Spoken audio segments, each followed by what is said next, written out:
ჯგუფური ძალადობის ორგანიზება, ხელმძღვანელობა და მონაწილეობა. ქუთაისის საქალაქო სასამართლომ განაჩენი გამოიტანა ჭიათურაში მომხდარი ჯგუფური ძალადობის ფაქტზე 4 ადამიანი მოსამართლემ დამნაშავედ ცნო.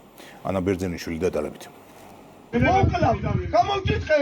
ამ კადრებში ერთ-ერთი ბრალდებული მერაბ სარალიძე ჩანს. მუქარის შემცველი ეს განცხადებები ჯერ კიდევ გასულ წელს გავრცელდა. დღეს კი ქუთაისის სასამართლომ ჭიათურაში მომხდარი ჯგუფური ძალადობის ორგანიზების ხელმძღვანელობისა და ჯგუფურ ძალადობაში მონაწილეობის ფაქტზე 4 ადამიანი დამნაშავედ ცნო. 2025 წლის 28 აპრილს ჭიათურის მუნიციპალიტეტში მდებარე მაღაროებში წარმოებული სამუშაოების გამო ორმა პირმა ორგანიზება გაუკეთა ერთ-ერთი მაღაროს დირექტორზე ჯგუფურ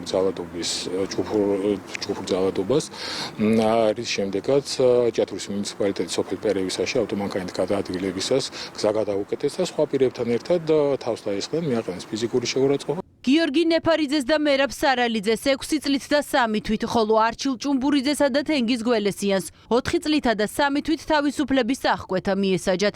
პროკურატურის მხრიდან წარმოდგენილი მტკიცებულებების მიუხედავად დღეს ქუთაისის საქალაქო სასამართლოსთან მსჯავრდებულების მხარდამჭერები მოსამართლის მიერ მიღებულ გადაწყვეტილებას უკანონოს უწოდებენ.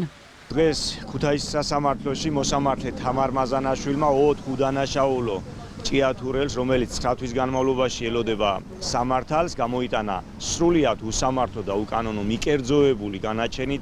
შუქრუთის მაღაროს დირექტორს ათობით ადამიანმა გზა მაშინ გადაუკეტა, როცა სპეციალური ჯგუფი მაღაროში შესვლას მდგომარეობის შესწავლის მიზნით აპირებდა. ჯგუფური თავდასხმის შედეგად თენგო კობერიძემ სხვადასხვა დაზიანება მიიღო, მათ შორის სახისვრის ფრაგმენტული მოტეხილობა, ასევე დააზიანეს მისი კუთვნილი ავტომობილი.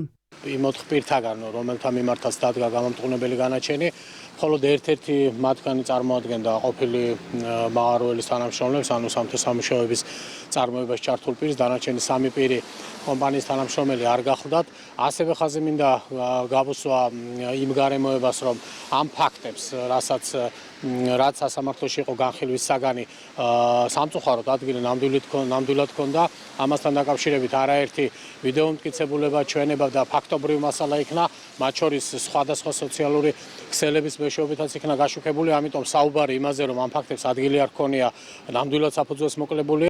რა იყო თავდასხმის მოტივი და რას ემსახურებოდა ჯგუფური ძალადობის ორგანიზება? დაზარალებული მხარე მაღაროს მუშაობის მიზანმიმართულ შეფერხებაზე ამახვილებს ყურადღებას. მსჯავრდებულების ადვოკატები კი დღეს მედიასთან არ გამოჩენილან.